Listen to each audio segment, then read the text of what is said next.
you have to know who you're working with. And I think this is important. I think this is crucial, honestly, within any team.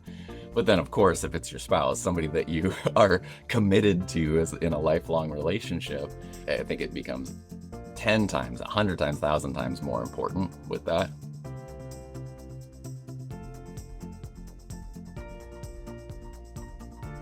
Hello, and welcome to Build Your Remarkable Practice podcast.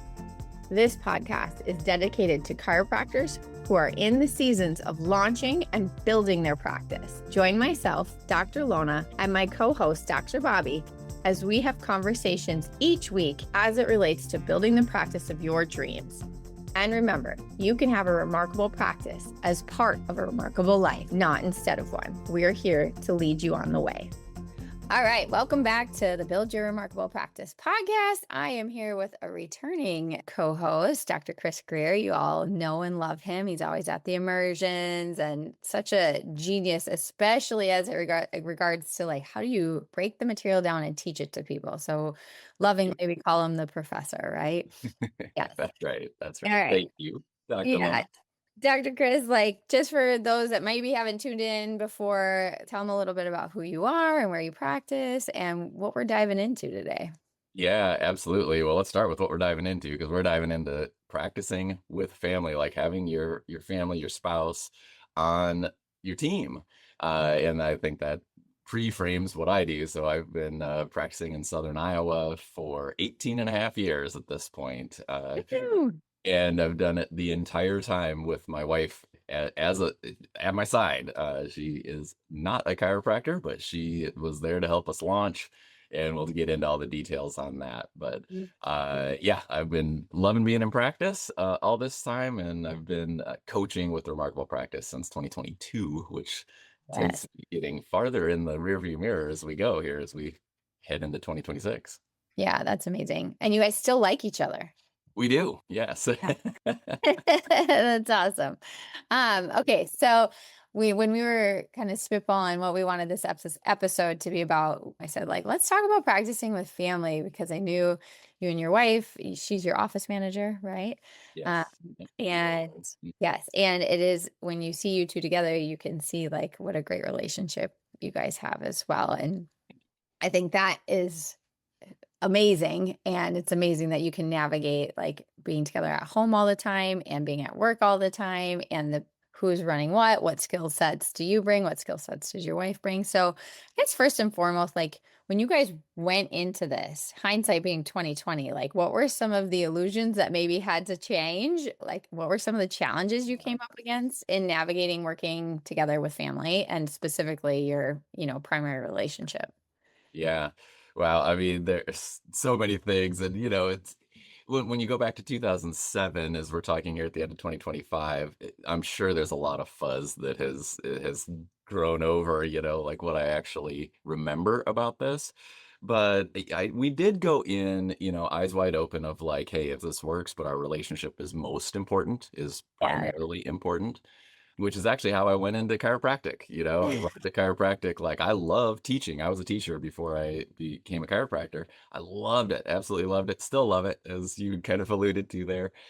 And I went into it saying like, this is going to be great. And I'm going to learn so much about human health and performance and how we can thrive as human beings that even if I just went back to teaching, like it would all be worth it. So I like going into things eyes wide open. I think Mm, that was one thing as I look back, that was super helpful to get started with.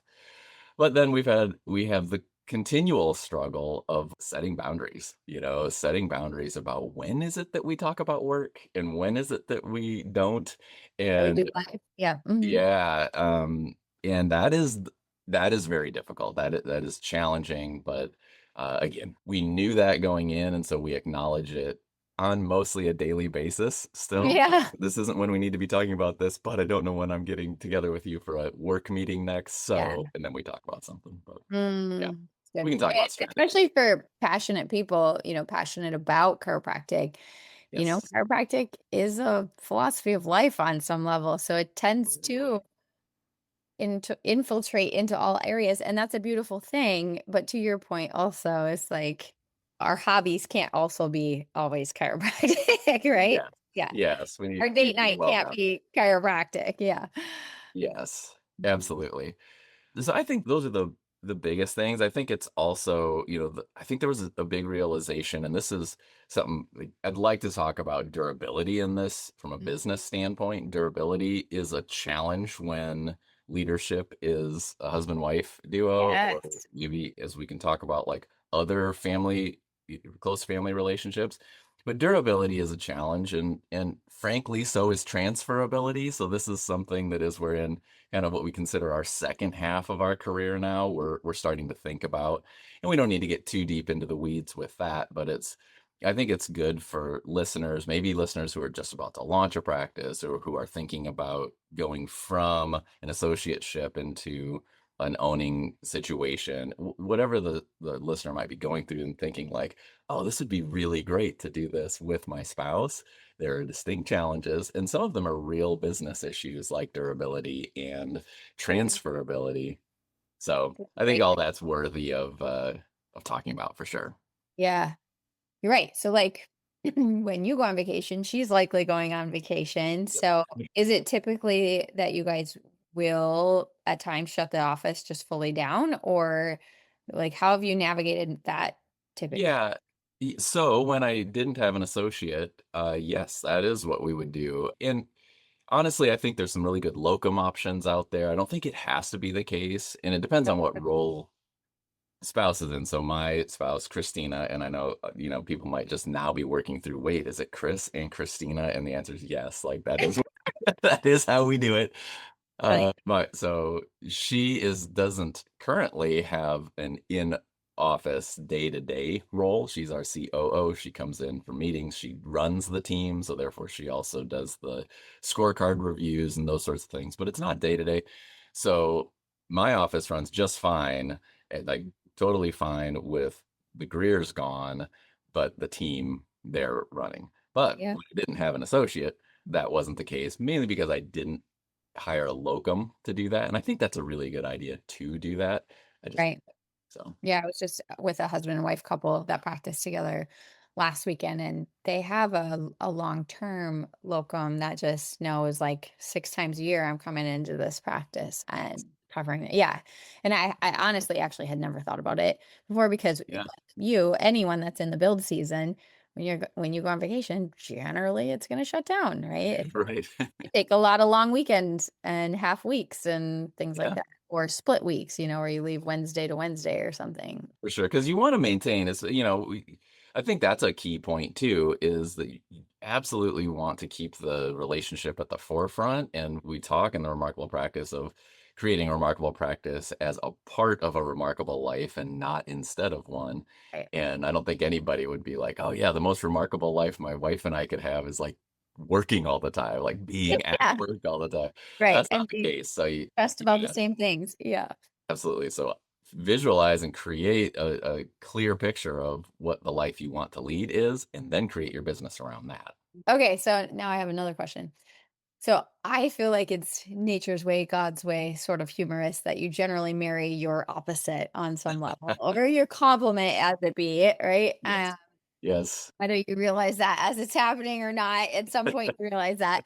And how has that we were talking about this prior to hitting record too, of just like recognizing what are my skills, and this is true of any team member, but certainly with your wife or your partner, generally they're going to have very different skills than you have, and likely different deliveries too of Yes. communication styles and all sorts of things. So how have you guys really played up each other's strengths in utilizing your talents, knowing that you probably have very different talents? Yeah. Yes. And boy, do we ever. Like our PDPs are the exact opposite. If listeners are familiar with the PDPs, our PDPs are the exact opposite. Our working genius is exact opposite. We have one of the same top five strengths, which does happen to be our first strength, which is unusual. But anyway, yeah, we are What is very. that one? What's your top 5? What's your What first do you strength? think, Dr. Lona? It's punk Oh, quiz. How well does Dr. Lona know me? I don't know if I know the strengths well enough to get the word right. I mean, Oh, it's got to sure. be some sort of like teaching or information related. Yeah. Yeah. Learner, you got it. Learner. Yeah, yeah, yeah. You got it. Okay. We are That makes both sense. And hers too. Yeah. yep, yep, we're both learners is number 1. Anyway, like, back to the idea, like, you have to know who you're working with, and I think this is important. I think this is crucial, honestly, within any team, but then, of course, if it's your spouse, somebody that you are committed to as in a lifelong relationship, I think it becomes 10 times, 100 times, 1,000 times more important with that. So, and we've done a bunch of work with that all the way back from like help, like creating our life through the process called Lifebook. If anybody remembers Yeah. Lifebook, Lifebook is still out there, all the way through really working within Brian Johnson's Optimize and Heroic program. I became a certified heroic coach, which is all about like like really knowing who you are, knowing what the game you're playing is, like focusing in on what is the game you're really playing, and then learning all the skills necessary to do that. So we've done those sorts of things together, along with the actual assessments like PDP, Strengths Finder, Working Genius. Those are far and away my favorite 3, and we do those 3 on all of our team. And quick tip, make a chat GPT, put all those in there, and you can really help run your team. Totally. That's great. So, I think those things are, like, how we've kinda grown to know each other's strengths, and frankly, the areas where we're just not wired to do it at all, and that's really important because I think a lot of times people just want everybody to do everything, and they want everybody to be really good at everything, Yeah. or in particular, to be good at the same things we're good at, and like, "Why can't this person do that? Why can't this person do that?" is oftentimes answered with like, "Oh, they're not wired to do that, but they are genius at doing this other thing." Yeah, that's good. Okay, I'm gonna share some like scar tissue around, okay, you've got different personas, but then you also have long-standing experiences with each other. And sometimes that can make for interesting dynamics, especially. So I'll give you an example. My mother worked for me for about a year or two when we were really new. So it was in like the first several years of practice. And I remember, I can still recall like where she was out in the front office and we were talking about something. We were seeing probably, I don't know, 70 or 80 people a day at that point. So it was like busy enough that it was humming along at that point. Yeah. And I needed something at the front. It was maybe in like a pre-shift huddle. We're having this conversation. I just vividly remember my mom eye rolling. Oh, boy.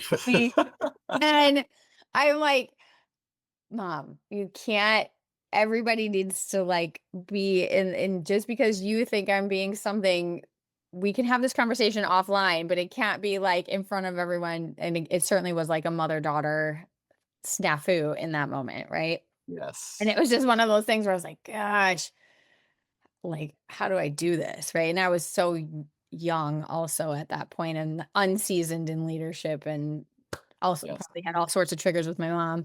But that, I mean, that's one of the hard parts about working with family, right? Is like you guys know Absolutely. all your hot buttons and have to be committed to like not stepping in them, right? Or Yes. pushing them. Yeah. Hmm. For sure. Yeah, Christina and I just had this actually on Monday. And we've just so there's a couple of things, a couple strategies with that. I'll tell you what we did, but I think one of the strategies is like, hey, can we move that offline or hey, can we move that to our and then name your meeting? Like with our work meetings, those are the same page meetings, which is, kind of what's taught through the system as like this is what CEOs and COOs do. So I say, Christina, how about we move that to our same page meeting? And that is an indicator of like, okay, let's talk about that where nobody else is listening or whatever. But yeah, and so here I'm going to reveal about Christina a little bit. She has heard everything I say all the time, right? Like this is the thing, like you live with the person, right? Right. So I know I say that all the time, like everything else I say, or like whatever, whatever it might be. And so as I'm talking in team meeting, she's heard all these things and she wants me to like, okay, let's move past that. Like, let's get to the next thing. Let's get to the next thing. And so she kind of gives me these looks of like, come on, let's move this meeting along. And it's a little bit like, just give me a second, just Mhm. hold on. Mhm. And so she and I, we definitely have to navigate that on a meeting Yeah. by meeting I can basis. imagine. And I think that's the thing. It can be, unless you know that that's what it's going to be, that can be fatiguing. It can be Yeah. like, oh, geez, I don't want this happening. That gets fatiguing. Or if it's just like, okay, this is how it is, and we've got mechanisms to deal with it, strategies to deal with Mhm. it, then you can keep cranking on. So, Mhm. Yeah. Okay, what would you say about this? So let's say it's not a husband and wife. I'll use the example of I thought it would be great. This was like my again, early first year or two that my best friend, like from growing up, like, oh, maybe she would want to be one of the upfront CAs. So she came in and was helping for a while. And we both knew when we went into it, I was like, well, this will just kind of be a trial period. We'll see if this can even work. And at the time, my best friend did not have the best work history. I'll just like add that in there. And so, in hindsight being 2020, recognize if you have a pattern of in your thinking, like, I want to hire this person because I could help them, right? Like, this would be of a help to them because you're either trying Yeah. to like save them or provide something for them. That doesn't mean it's for sure wrong, but just ask what your motives are.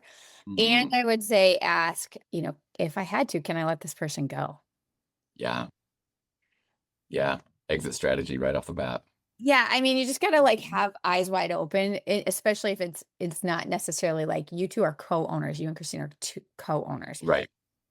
Like in whether it's with a mother or a cousin or a best friend or whatever, it's like they're not going to be a co-owner in it, and No. like, and so then you've really got to think about like, okay, and if this doesn't go well, can I Yeah. handle that, right?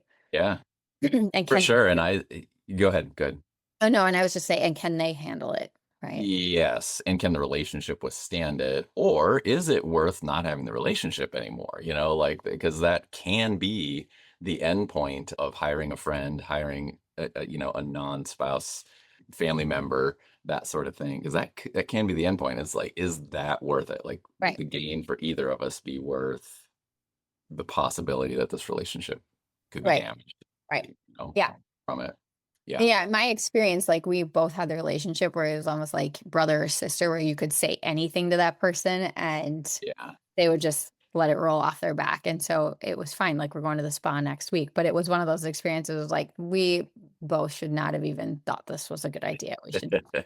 We should never have had that conversation. Yeah. Hindsight, Yeah. and I I talk to a lot. You do launch program, I do launch program. Like Yep. it's not uncommon for somebody to have a great idea of like, oh, I think this person in my family, and maybe it is a great idea. Sometimes it can be, and I Yeah. think more times it can not be. Yeah. Yeah, both for the interpersonal issues and for the business Right. implications of it, if we're really out there talking about business, it's sometimes not the greatest thing to do. And I'll point out a lot of chiropractors make it work wonderfully. Like, a lot of chiropractors make it work Their wonderfully. spouse, Yeah, with particularly. their spouse particularly, it just needs to be well defined how that's gonna go. I think that's what I would add to that. I haven't hired so I did hire as an associate my best friend, and we actually had, like, "Okay, this is how this is gonna go," kinda thing, and at the end of this, again, kinda similar to what I said with Christina, because he and I are like brothers, it was very much like, at the end of this, we're gonna be friends and, like, whatever happens, happens. But right off the bat, we talk about expectations and agreements all the time, and right off the bat, you have to set those very, very clear expectations. You have to set honest agreements with people. There has to be the whole thing needs to be laid out there. This is how this is gonna go, because I oftentimes think it's surprise that damages relationships more than anything. I think you're right. And that's challenging as a brand new doctor, brand new business owner, is sometimes you don't have the clarity to know what Yeah. to ask, so what to think about, what to define the role like. Certainly why we would encourage you. Like, I think that's one of the things that TRP does brilliantly is helping people understand what roles exist and what characteristics go with what roles and how to use left and right brain to understand the role and have metrics with it. And so if we can give you one piece of advice, it'd be like eyes wide open and define and know what you're getting into and for what role you're really the avatar would look like for that role and does that person fit. Yes, Mhm. absolutely, and go learn about those things, have guidance about those things, if you don't wanna go seek them out yourself, seek out guidance to have people tell Yes, you what it's gonna be like, to seek coaching on how this gets done and how it gets done well, or else, man, there's so many pitfalls you can walk into. And on the flip side, I would love for us to have a moment to talk about the all the great things that come from right. it. We can get to that at whatever point is is appropriate. But there's lots of good things, but there's plenty of pitfalls that can really lead to some life struggles for folks. And that's not remarkable. So we want to help people avoid that. Well, let's end right there because I can imagine one of the best parts about this is you have two people who are 100% bought in, lockstep, wanting to see the success of everything for the practice, and that's tough to find. Yes, and that is the thing, is that, man, if you want a person on your team who is completely dedicated to the mission and to the purpose of the practice, have that person be the person who went through chiropractic school with you. Have that person have sat there and like listened to everything that you've been amazed by and been inspired by and all of that.